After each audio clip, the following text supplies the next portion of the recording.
Shalom, Bapak Ibu, saudara-saudari, opa dan oma, adik-adik pelekat gerakan pemuda, adik-adik teruna dan adik-adik pelayanan anak yang diberkati dan dikasihi oleh Tuhan kita, Yesus Kristus. Selamat malam dan salam sejahtera buat kita semua. Puji dan syukur kita dapat bertemu kembali di dalam ibadah keluarga sektor pelayanan 1 dan 2 GPIB Maranatha Tanjung Selor. Kiranya ibadah pada malam hari ini akan membawa berkat dan damai sejahtera bagi kita semua. Kita bersyukur karena kita masih diberikan kesempatan, kita masih diberikan kekuatan dan kesehatan untuk mengambil bagian di dalam ibadah keluarga pada malam hari ini. Memasuki minggu ke-22 sesudah Pentakosta ini, firman Tuhan yang terambil di dalam kitab Perjanjian Lama, yaitu di dalam Keluaran pasalnya yang ke-16, ayatnya yang ke-25 hingga ayatnya yang ke-31 yang sudah kita baca bersama dengan tema jangan abaikan ketaatan. Bapak Ibu, saudara-saudari, opa oma, adik-adik pelayan teruna, gerakan pemuda dan adik-adik pelayanan anak yang diberkati dan dikasihi Tuhan. Kitab Keluaran ini, khususnya pada pasalnya yang ke-16, menceritakan bahwa Tuhan menurunkan mana. Mana itu adalah getah yang dikeluarkan oleh serangga menjadi seperti embun yang rasanya itu seperti madu. Mana bisa dikatakan juga sebagai roti dari sorga. Jadi kitab Keluaran pasal 16 ini, Tuhan menurunkan mana sehari sebelum hari Sabat, 2 kali lipat semakin banyak dari kebanyakan. Tujuannya adalah supaya mereka mengumpulkan roti semakin banyak dan ada persediaan makanan ketika hari Sabat. Pada hari Sabat mereka tidak diperkenankan untuk melakukan pekerjaan. Apa yang tersisa di hari yang ke-6, itulah yang mereka makan pada hari Sabat. Allah memilih umat dan mendasari pemilihan itu dalam suatu hubungan perjanjian, di mana merupakan hal yang sangat mendasar bagi umat Israel. Hubungan perjanjian antara Allah dengan bangsa Israel adalah hubungan yang didasarkan pada kesadaran umat bahwa mereka membutuhkan Allah di dalam perjalanan menuju tanah perjanjian. Perintah Allah kepada Musa adalah untuk menyampaikan kehendak Allah dalam kerangka untuk menjaga dan merawat hubungan perjanjian itu. Itu semua karena anugerah yang telah Tuhan berikan kepada umat Israel. Pemeliharaannya sebagai karya perjanjian memungkinkan umat Israel terus terpelihara dalam tindakan kasihnya. Maka mana sebagai roti yang turun dari sorga diberikan adalah sebagai penggenapan dari janjinya, dan umat patut menyambut dalam ketaatan. Bapak, Ibu, saudara-saudari, opa dan oma, anak-anak gerakan pemuda, teruna, dan pelayanan anak yang diberkati dan dikasihi Tuhan. Definisi dari kata taat adalah senantiasa untuk patuh, untuk setia kepada pemerintah yang ada di dunia ini, aturan-aturan, peraturan-peraturan yang pemerintah terapkan, bahkan terlebih taat kepada Tuhan, yaitu firman-Nya. Jadi ketaatan itu adalah bagian atau bukti dari iman percaya kita kepada Tuhan. Bisa saja ketaatan itu didasarkan pada motivasi tertentu, tetapi tidak ada cara lain untuk mewujudkan iman itu kecuali dengan ketaatan. Ketaatan juga dapat diartikan sebagai sikap hidup yang harus menjadi bagian dari perilaku sebagai anak-anak Tuhan, atau sebagai sikap iman percaya kita untuk tetap menaruh kepercayaan kepada Tuhan, untuk tetap setia kepada aturan-aturan yang ada, aturan-aturan Tuhan di dalam kehidupan kita yang harus kita taati. Ketika kita menjadi pribadi yang taat kepada Tuhan, buah dari ketaatan itu adalah berkat, yaitu berkat yang telah disediakan atau berkat yang sudah atau yang telah disiapkan oleh Tuhan Allah di dalam kehidupan kita, apapun itu bentuknya. Misalnya saja berkat kesehatan, ya, berkat kesuksesan, bahkan berkat dalam bentuk materi. Oleh karena itu kita sebagai anak-anak Allah harus terus membangun sikap hidup taat itu pada ketetapan-ketetapan, aturan, dan terlebih taat kepada firman Allah, agar hidup kita selalu diberkati oleh Tuhan dan kita akan memperoleh damai sejahtera yang berasal dari Allah. Karena Allah sebagai sumber segala berkat bagi kita anak-anaknya. Bapak, Ibu, saudara-saudariku, opa dan oma, anak-anak gerakan pemuda, teruna, dan anak pelayan PA yang dikasihi dan diberkati Tuhan. Manusia itu dihadapkan pada pilihan-pilihan. Pilihan untuk taat dan pilihan untuk tidak taat.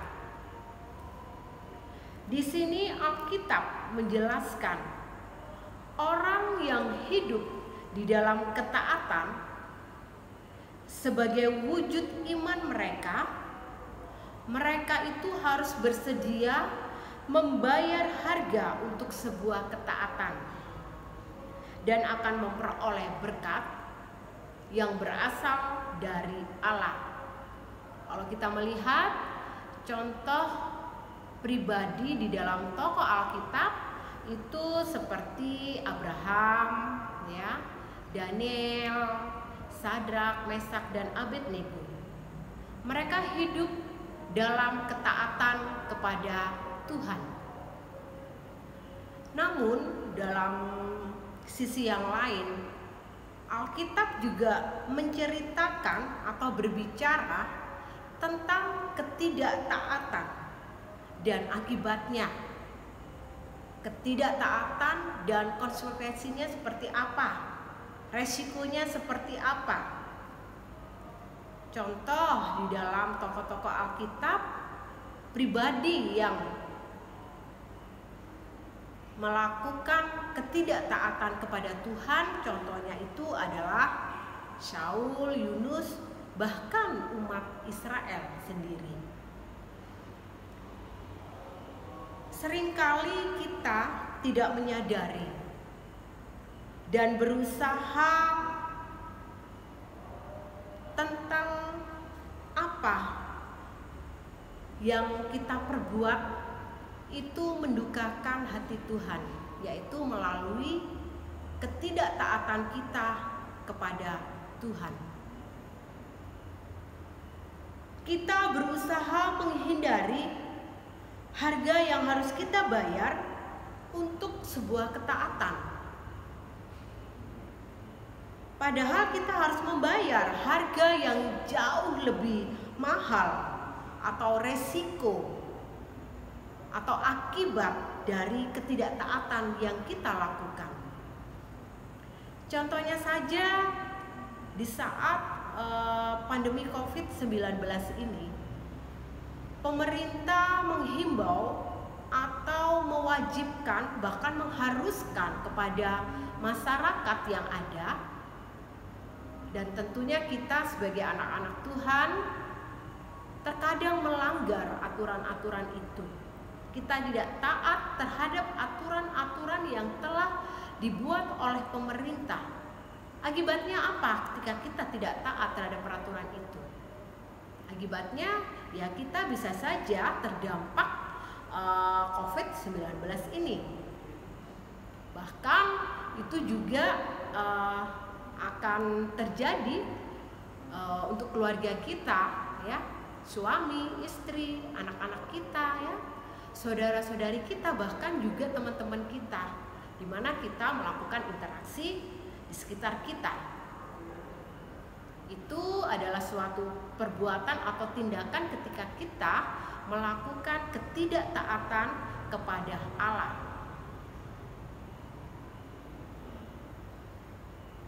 Marilah kita belajar dari umat Israel. Ketika mereka memilih untuk tidak taat, maka apa yang terjadi? Kita bisa baca pada ayatnya yang ke-23 hingga ayatnya yang ke-24. Di situ dikatakan, lalu berkatalah Musa kepada mereka, inilah yang dimaksudkan Tuhan. Besok adalah hari perhentian penuh, Sabat kudus bagi Tuhan. Maka roti yang perlu kamu bakar, bakarlah. Dan apa yang perlu kamu masak, masaklah. Dan segala kelebihannya biarkanlah di tempatnya untuk disimpan sampai pagi. Ayatnya yang ke-24, mereka membiarkannya di tempatnya sampai keesokan harinya, seperti yang diperintahkan Musa. Lalu tidaklah berbau busuk dan tidak ada ulat di dalamnya.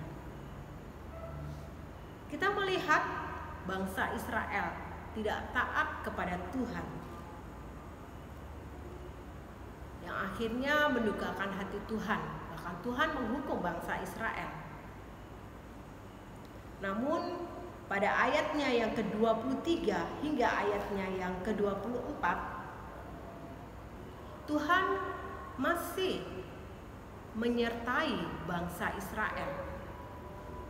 Tuhan masih mengasihi bangsa Israel.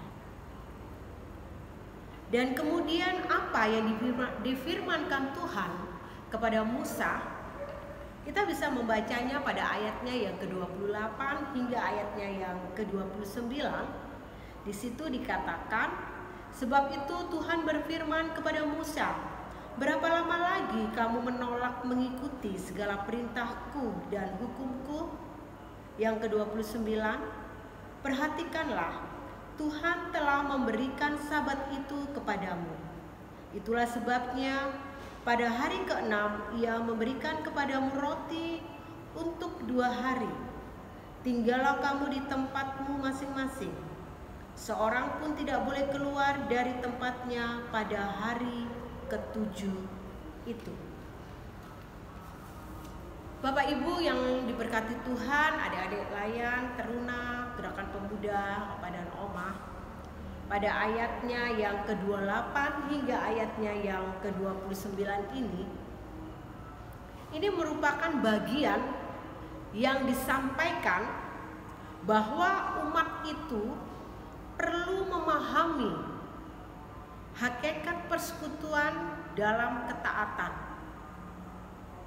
Ketaatan di dalam beribadah kepada Tuhan, maka kita akan memperoleh berkat dan damai sejahtera. Jadi di sini umat yang taat adalah pribadi yang tidak gegabah dalam menjalani kehidupan mereka, karena mereka berada dalam kebersamaan di dalam keluarga. Umat yang beristirahat pada hari yang ke-7 adalah umat yang mengakui bahwa karya Allah tidak perlu diragukan lagi, dan mana adalah bagian dari karyanya, yaitu karya Allah. Jadi di sini sebagai umat yang mengakui karya Allah yang diberkati pada hari yang ke-7, maka pengakuan itu harus diwujudkan dalam ketaatan kepada Tuhan. Hal ini menunjukkan bahwa kecukupan mana itu bukan saja soal makanan, tetapi kecukupan itu juga berujung kepada peribadahan kita yang dilakukan dengan penuh penghayatan kepada Tuhan, bahwa bukan karena mendapat mana baru ibadah, tetapi karena karya pembebasan dan penebusan itulah kita harus memiliki rasa taat kepada Tuhan untuk mau beribadah, bersekutu kepada Tuhan. Ada dua hal yang sangat penting di dalam pembacaan kita di dalam Keluaran pasal 16 ayat 25 hingga ayatnya yang ke-31. Yang pertama adalah ibadah yang berlangsung dalam rasa yang cukup akan memberi keuntungan besar. Jadi ketaatan kepada perintahnya, ketaatan kepada aturannya dapat terwujud dengan murni ketika rasa cukup menjadi bagian di dalam kehidupan kita.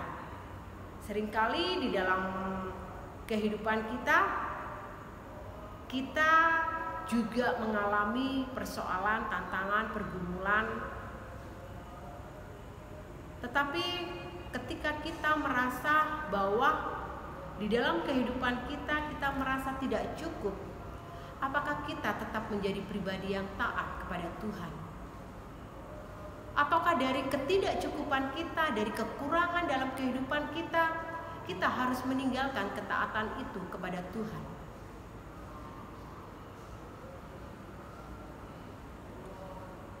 Hal yang kedua, ibadah sejati yang diwujudkan melalui persembahan diri yang hidup, yang kudus, dan yang berkenan di hadapan Tuhan, itu adalah jawaban atas ketaatan.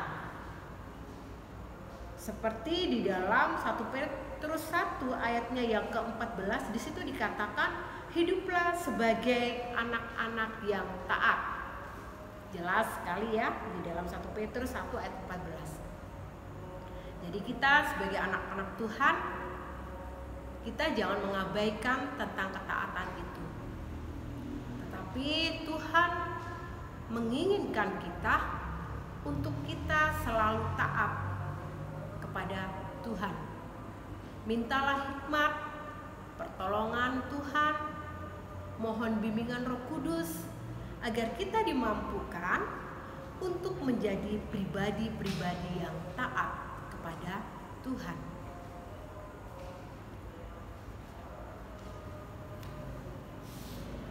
Bapak, Ibu, saudara-saudari, Opa dan Oma, adik-adik gerakan pemuda, teruna dan pelayanan anak yang diberkati dan dikasihi oleh Tuhan kita Yesus Kristus.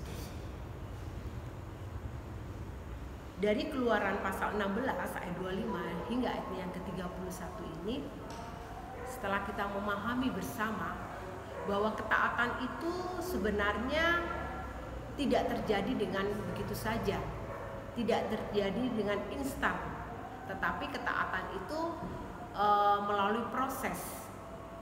Bagaimana mungkin seseorang yang tadinya tidak taat mau menjadi pribadi yang taat, itu melalui suatu proses. Tentunya kita meminta hikmat dan pertolongan Tuhan agar kita dimampukan untuk menjadi pribadi-pribadi yang taat, yang dikehendaki oleh Tuhan di dalam kehidupan kita. Apa yang menjadi refleksi bagi kita bersama?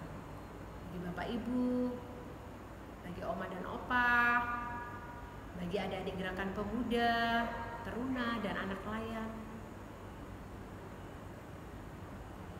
Yang pertama adalah ketaatan sebagai tindakan iman atas kasih dan kuasa Allah. Dan yang kedua, marilah kita belajar untuk selalu taat dalam kehidupan kita dalam berbagai hal. Melalui ketetapan-ketetapan, aturan-aturan yang ada, dan terlebih kita harus taat kepada firman Allah agar kesaksian hidup kita terus untuk memuji dan memuliakan Tuhan. Tidak kita pungkiri, pasti ada tantangan-tantangan, hambatan, godaan, persoalan, pergumulan yang Tuhan izinkan terjadi di dalam kehidupan kita.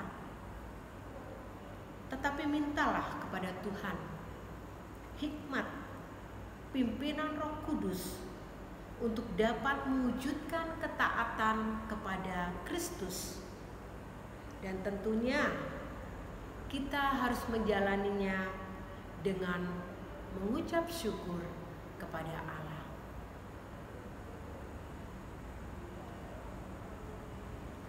Ketaatan itu harus kita mulai, harus kita bangun berawal dari keluarga. Antara suami dengan istri, orang tua dan anak-anak, saudara bersaudara, ya, kakak dan adik, bahkan keluarga besar kita,